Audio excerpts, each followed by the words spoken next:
guys, welcome to my YouTube channel और मैं हूँ शुचिता Verma and today we are going to discuss about Starbucks. Starbucks का नाम तो आपने सबने ही सुना होगा। बहुत ही ज़्यादा पॉपुलर एक्सपेंसिव कॉफ़ी शॉप है और बहुत ही ज़्यादा पॉपुलर है और बहुत सारे लोग कहते हैं कि Starbucks जैसी कॉफ़ी तो कहीं भी नहीं मिलती। तो क्या आप जानते हैं या आप कभी जब स्टारबक्स में कॉफ़ी लेने गए हो तो आपने नोटिस किया होगा कि जो मग्स स्टारबक्स के लोग यूज़ करते हैं कस्टमर्स को कॉफ़ी देने के लिए, उन पर वो कस्टमर का नाम क्यों लिखते हैं? जबकि आजकल सब कुछ ऑटोमेटेड हो गया है, सारी रिसीट्स आने लगी हैं, but there must be some good reason कि वो लोग अपने मग्स पर स्पेशली कस्टमर का नाम लिख के देते हैं। जी हाँ, तो क्या आपने सोचा है? यही मैं आपको बताने जा रही हूँ कि इसके पीछे उनकी क्या रीजंस हैं, क्या स्ट्रैटेजीज हैं। नंबर 1 रीजन ये है कि सेल्फ प्रमोशन करना चाहते हैं वो लोग। पहले क्या होता था कि स्टारबक्स में बहुत सारे ऑर्डर्स आते थे, तो कोई गलती ना हो जाए इसके लिए उन्होंने नाम लिखना शुरू किया कि चलो let's do one thing, mugs के ऊपर कस्टमर का नाम लिख देते हैं और हमारी वर्क एफिशिएंसी बढ़ जाएगी, जिसकी वजह से किसी भी कस्टमर की जो कॉफ़ी है वो मिस नहीं होगी।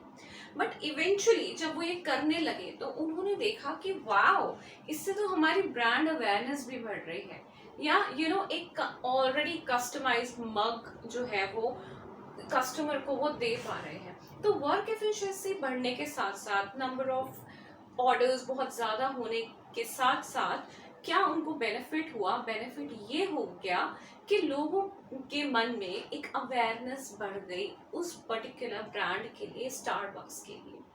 अब क्या आपने कभी नोटिस किया है कि जब वो आपका नाम लिखते हैं तो कई बार वो स्पेलिंग मिस्टेक्स कर देते हैं, और ट्रस्ट मी गाइस, ऐसा बहुत बार होता है। क्यों वो ऐसा करते हैं? क्या इसकी वजह से कस्टमर उनसे नाराज हो जाता है? बिल्कुल भी नहीं। इससे एक सेंस ऑफ पर्सनलाइजेशन डेवलप होता है कस्टमर के माइंड में। कस्टमर है वो स्टारबक्स के एम्प्लॉय के पास जाके बोलता है कि मेरे नाम की स्पेलिंग ये नहीं है और ये राइट स्पेलिंग। सो इससे क्या होता है कि कस्टमर के मन में एक सेंस ऑफ पर्सनलाइजेशन डेवलप हो जाता है कि ये कॉफ़ी मग स्पेशली मेरे लिए है, राइट। और कभी कभी तो क्या होता है कि लोग इसको इतने फनी वे में टेक अप कर लेते हैं कि वो अपने नाम दे देते हैं, जैसे मेरे मग पे लिख दो क्वीन, या मेरे मग पे लिख दो लॉर्ड और बॉस और मिस्टर चिल और mister frozen, something like that. तो ये क्या है, एक फन एलिमेंट डेवलप हो जाता है, वहाँ पे एडअप हो जाता है। And people, so many people across the world जो स्टारबक्स में इस तरीके से अपने पर्सनलाइज नेम्स डालते हैं, वो उन पर्सनलाइज नेम्स को सोशल मीडिया प्लेटफॉर्म्स पे शेयर भी करते हैं। जैसे कि स्टारबक्स, काफ़ी लोगों को आपने देखा होगा, स्टारबक्स की कॉफ़ी का स्क्रीनशॉट ले लेते हैं और फिर उसकी पिक जो है वो अपने इंस्टाग्राम हैंडल पे भी पोस्ट करते हैं। So this is one strategy of self promotion, right. So guys, जो सेकंड रीजन है वो ये है to develop a sense of ownership, या कि कस्टमर को ये फील हो, एक ओनरशिप की फीलिंग आए। कैसे? एक एग्जाम्पल से समझिए कि किसी भी लेडी के पास 2000 रुपये हैं और एक 2000 रुपये की वैल्यू का हैंडबैग है, और मान लीजिए वो 2000 रुपये आपसे कहीं गिर गए और अगले दिन आपका 2000 रुपये वैल्यू का वो या हैंडबैग गिर गया, ठीक है। तो आप बताइए आपको किस में ज्यादा दुख होगा, जो आपके 2000 रुपये कहीं गिर गए वो, या 2000 रुपये की वर्थ का handbag? Most of the ladies में ये देखा जाता है कि वो ये कहती है कोई बात नहीं, 2000 रुपीज मेरे गिर गए, वो तो फिर भी वापस आ जाएंगे, कमाए जा सकते हैं। बट जो मेरा हैंडबैग है 2000 वर्थ का, वो हैंडबैग तो वापस नहीं आएगा, वो एग्जैक्ट सेम हैंडबैग मुझे वापस नहीं मिलेगा। हाँ, उसकी जगह मैं एक न्यू हैंडबैग ले सकती हूँ, but not that particular handbag, right.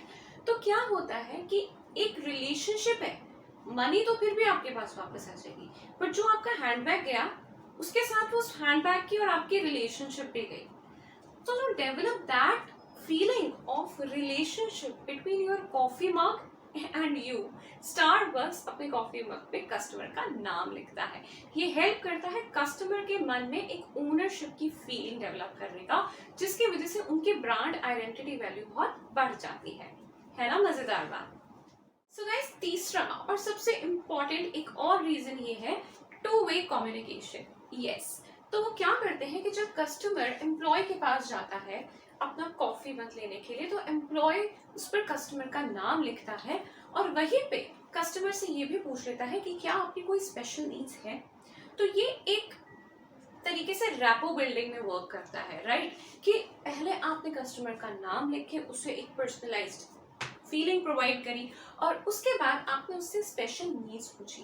तो यहाँ पे कस्टमर जो है वो बहुत अच्छा खुश हो जाता है, उसको लगता है कि it's a very nice experience कि यहाँ पे मेरी वैल्यू हो रही है, मेरी स्पेशल नीड्स का ख्याल रखा जा रहा है, जिसकी वजह से ओवरऑल जो कस्टमर का एक्सपीरियंस है वो बहुत अच्छा हो जाता है।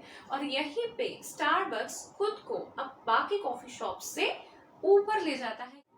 तो यहाँ पे क्या होता है कि स्टारबक्स ये बताता है that yes I am listening to my customers voice. और एक ब्रांड जब अपने कस्टमर के एक्सपीरियंस के लिए, कस्टमर की आवाज़ सुनने के लिए इनिशिएटिव लेता है, उसको एक अच्छा एक्सपीरियंस प्रोवाइड करता है, तो कस्टमर को फील होता है कि yes this brand cares about me, ये मेरी केयर भी करता है, ऐ बस अपना प्रोडक्ट ही बेचने का इनका मोटिव नहीं है, they do care for their customers. So यहाँ पे एक ट्रस्ट, एक क्रेडिबिलिटी बन जाती है कस्टमर के माइंड में स्टारबक्स के लिए। तो देखा दोस्तों, ये थे कुछ बहुत ही इंपॉर्टेंट रीजंस जिसकी वजह से स्टारबक्स जो है बाकी कॉफी शॉप से बहुत बहुत बहुत सुपीरियर है अपने कस्टमर्स को नाइस फील कराने में, एक गुड एक्सपीरियंस दिलाने में। स्टारबक्स किस तरीके से बहुत मेहनत कर रहा है, एक अलग पर्सनलाइज्ड एक्सपीरियंस दे रहा है। इसी तरीके की और वीडियोस को देखने के लिए चैनल को सब्सक्राइब करें, लाइक करें और शेयर करें। और हाँ, मुझे अपने कमेंट्स में ज़रूर बताएं कि आपने स्टारबक्स की कॉफ़ी कब पी।